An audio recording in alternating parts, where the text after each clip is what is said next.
Everyone welcome to my channel. In this video आज हम बात करेंगे बॉलीवुड के Sanju Baba none other than Sanjay Dutt. Sanjay Dutt एक ऐसे एक्टर जिनकी लाइफ किसी फिल्म से कम नहीं थी। संजय दत्त एक सक्सेसफुली एक्टर, लेकिन उनकी ज़िंदगी में स्ट्रगल, कंट्रोवर्सी और ऐसे पर्सनल लॉस जो कभी उन्होंने सोचे नहीं थे। चलिए शुरू से जानते हैं उनकी पूरी लाइफ को, फिल्मी करियर, रिलेशनशिप और उनका वो मुश्किल पीरियड जिसकी वजह से उन्होंने कई साल जेल में बिताए।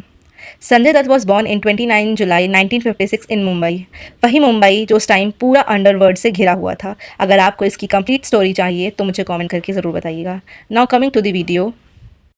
संजय दत्त फिल्म इंडस्ट्री के मशहूर एक्टर सुनील दत्त और नरगिस के बेटे हैं। उनका पूरा नाम संजय बलराज दत्त है।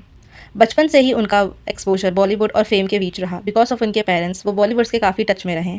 उन्होंने अपना डेब्यू 1981 फिल्म रॉकी से किया, जिसे उनके पापा ने ही डायरेक्ट किया था।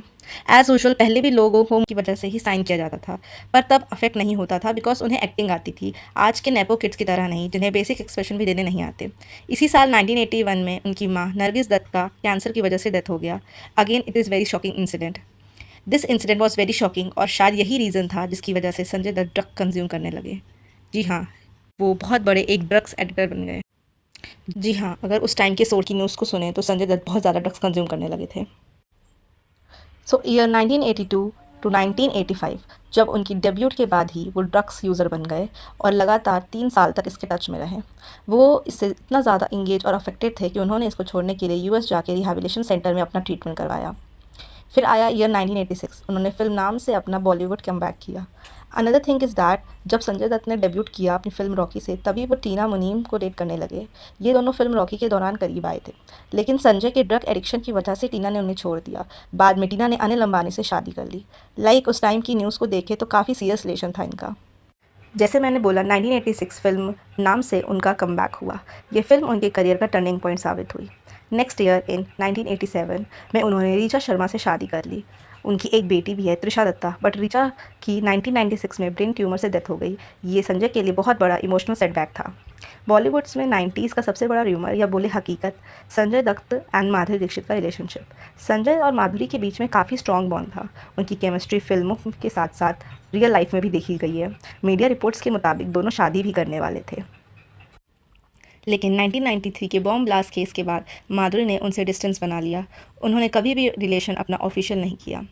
एक्चुअली पहले के ज़माने में जो 90s का बॉलीवुड था वो इन सब चीज़ों को इतनी जल्दी फॉरगेट नहीं करता था। अगर किसी भी ऐसी चीज़ के साथ कोई एक्ट्रेस लिंक अप होती थी तो उसे अनदर प्रोडक्शन हाउस उसे हायर नहीं करते थे या उसे काम नहीं देते थे। सेम एज़ जो ऐश्वर्या राय के साथ हुआ, जब उनका काफ़ी फ़ाइट सलमान खान के साथ सामने आई तो उन्होंने कई प्रोडक्शन हाउस ने उनके साथ काम करने से मना कर दिया। खैर, ऐश्वर्या और सलमान की बात हम किसी और वीडियो में करेंगे। Continue on the topic.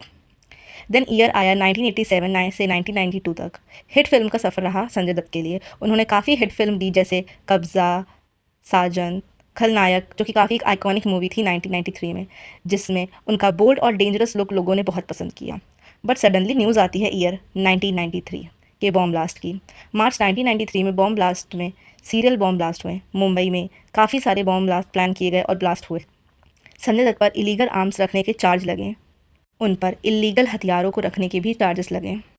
उन पे कई सारे चार्ज लगे, जिसमें से उन पर टाडा एक चार्ज लगा। Tada stands for terrorist dispute activity act के तहत उन पर कई सालों तक केस चला। अप्रैल 1993 में उन्होंने अरेस्ट किया उन्हें। संजय दत्त को 1993 में अरेस्ट किया गया और 16 महीने तक वो जेल में रहे। 1995 में उन्हें बेल मिल गई। ईयर 2006 आर्म्स एक्ट के तहत कन्विक्शन कोर्ट ने टाडा चार्ज ड्रॉप कर लिए।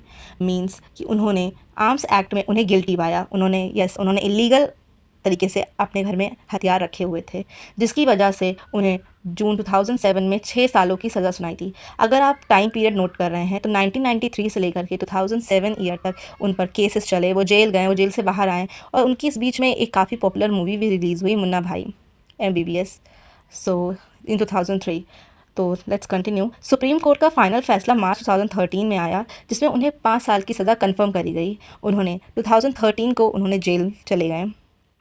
जेल से रिहाई 25 फरवरी को 2016 में उन्हें कोर्ट ने रिलीज़ कर दिया, उनके अच्छे बिहेवियर को देखते हुए। Again it is was very tough time for him, but वो रियलिटी में गिल्टी थे। एक इलीगल वेपन्स को अपने घर में रखना, इट इज़ नॉट गुड।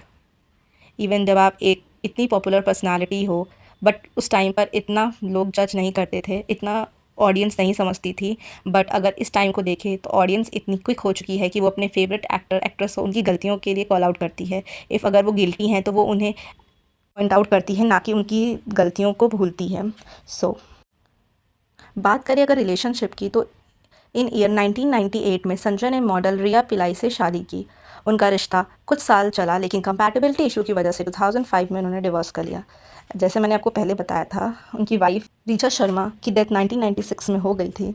सो इसी वजह से उन्होंने दूसरी शादी 1998 में कर ली। अगेन, जैसे मैंने आपको पहले भी बता रखा है, पहले के एक्टर्स की पर्सनल लाइफ में इतना इंटरफेयर ऑडियंस नहीं करती थी। लाइक वो अपने फेवरेट एक्टर को एक आइडल की तरह रखते थे, बट अब टाइम दूसरा है। अब 2008 में उन्होंने मान्यता से शादी की, जिनके साथ उनके ट्विंस हैं, इकारा एंड शाशरन हैं।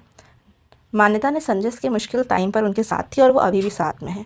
2017 जेल से निकलने के बाद उन्होंने come back Bollywood movie film Bhoomi से किया। एंड अगेन 2018 में रणवीर कपूर ने उनकी लाइफ पे एक बायोपिक आई थी, film Sanju. As I know many of you seen this movie, it is actually very good movie. ये फिल्म सुपर हिट रही और लोगों ने संजय दत्त की लाइफ को बहुत गहराई से समझा, उनके पॉजिटिव एस्पेक्ट को अप्रिशिएट किया और नेगेटिव एस्पेक्ट्स को क्रिटिसाइज़ किया।